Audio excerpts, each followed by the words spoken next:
ಎತ್ತರದ ಮೂರ್ತಿಗೆ ಎಷ್ಟೇ ಬಾರಿ ಆರತಿ ಸಲ್ಲಿಸಿದ್ರೂ ಸಾಲದು ಎಂಬಂತೆ ಇಡೀ ವೇದಿಕೆಯನ್ನು ಆವರಿಸಿತ್ತು ಈ ಮಹಾಮೂರ್ತಿ.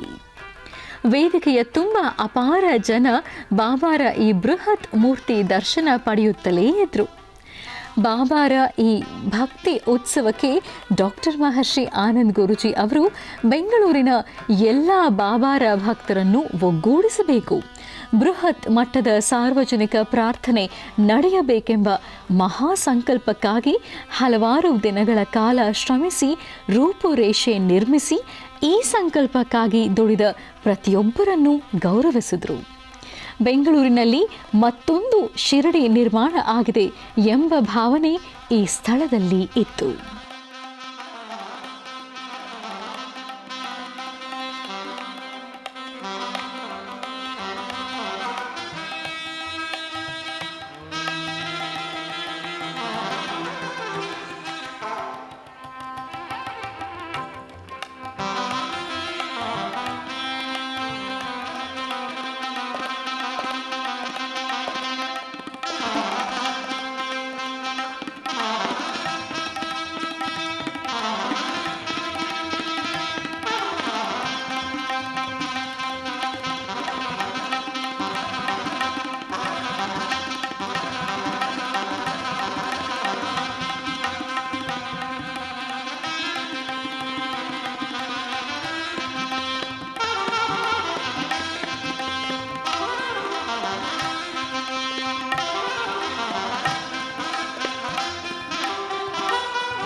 ಸಾಂಬ ಸದಾಶಿವನ ಪ್ರಾರ್ಥನೆ ಮಾಡಿ ಸಾಧ್ಯವಾದರೆ ನಿಮ್ಮ ಕೈಯಿಂದ ಒಂದಿಷ್ಟು ಮೊಸರು ಅಥವಾ ಮಜ್ಜಿಗೆ ಇಂಥದ್ದನ್ನು ಆಚೆ ದಾನವಾಗಿ ಕೊಡಿ.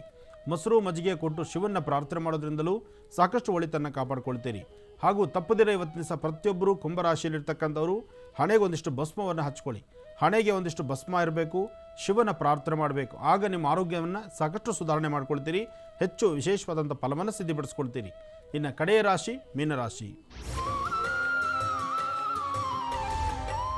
ಮೀನರಾಶಿಯಲ್ಲಿರ್ತಕ್ಕಂಥವರು ರಾಶಿಫಲದಲ್ಲಿ ಮೀನರಾಶಿಯವರಿಗೆ ಇವತ್ತು ದೂರಭಾರ ಪ್ರಯಾಣದ ಬಗ್ಗೆ ಚಿಂತನೆ ಮಾಡುವಂತಹ ಕೆಲಸಗಳನ್ನು ಮತ್ತಷ್ಟು ಅಭಿವೃದ್ಧಿ ಮಾಡಬೇಕು, ಹೆಚ್ಚು ಲಾಭವನ್ನು ಸಿದ್ಧಿಪಡಿಸ್ಕೊಳ್ಬೇಕು ಅನ್ನೋ ಆಸೆ ಆಕಾಂಕ್ಷೆಗಳು ಏನೇ ಇದ್ರೂ ಸಹಿತ ಅದನ್ನು ಸರಿಯಾಗಿ ಸಮಫಲವಾಗಿ ತೆಗೆದುಕೊಳ್ಳೋದಕ್ಕಾಗದಂಥ ಪರಿಸ್ಥಿತಿ ನಿಮ್ಮದು.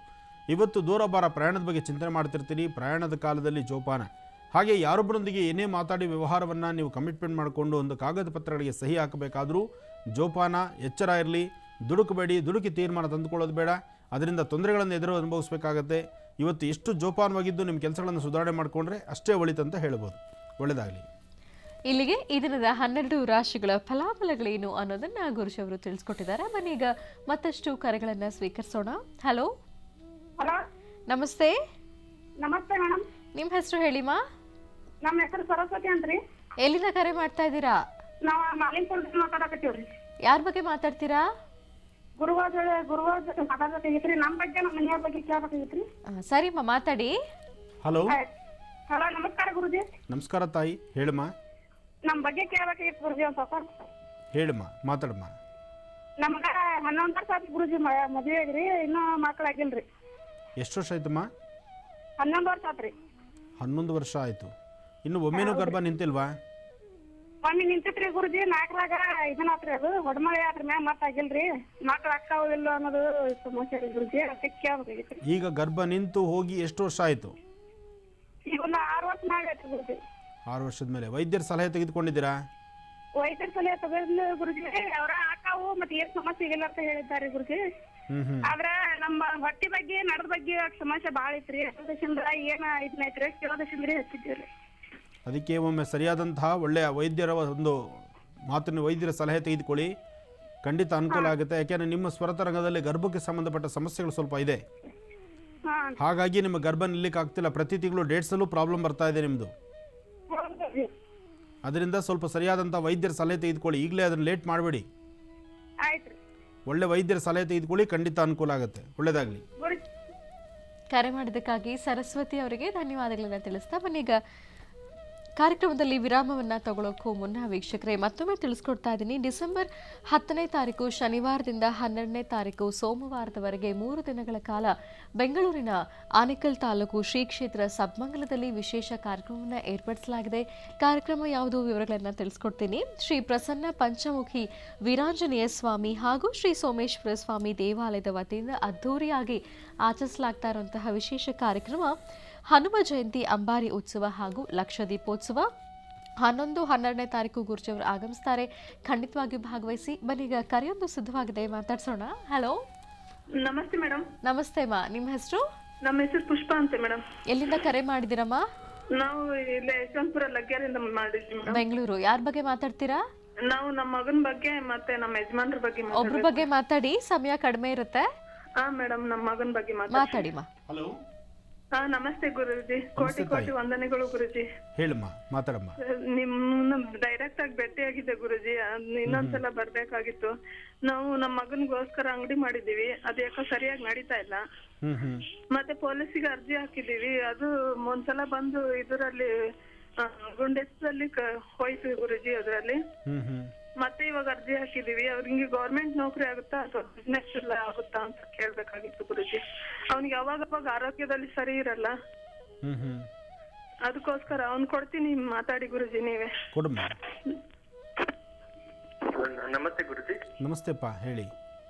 ಚೆನ್ನಾಗಿದ್ದೀರಾ ಗುರುಜಿ? ಚೆನ್ನಾಗಿದ್ದೀನಿ ಮಗು, ನೀ ಹೇಗಿದ್ಯಾ? ಚೆನ್ನಾಗಿದ್ದೀನಿ ಗುರುಜಿ. ಈಗ ಪುನಃ ಪೊಲೀಸು ಇಲಾಖೆಗೆ ಹಾಕ್ತಾ ಇದೀಯ? ಏನು, ಯಾವ ಜಾಬ್ ಅದು? ಗುರುಜಿ ಟ್ರೈ ಮಾಡ್ತಾ ಇದೀನಿ. ಒಂದ್ಸಲಿ ಹೋಗಿದ್ದೆ, ಇದಕ್ಕೆ ಪ್ರಾಕ್ಟೀಸ್ ಹೋಗಿದ್ದೆ, ಆದ್ರೆ ಒಂದ್ ಸ್ವಲ್ಪ ಒಂದ್ರಲ್ಲಿ ಹೋಗ್ಬಿಡ್ತು. ಅದೇ ಮತ್ತೆ ಟ್ರೈ ಮಾಡ್ತಾ ಇದೀನಿ.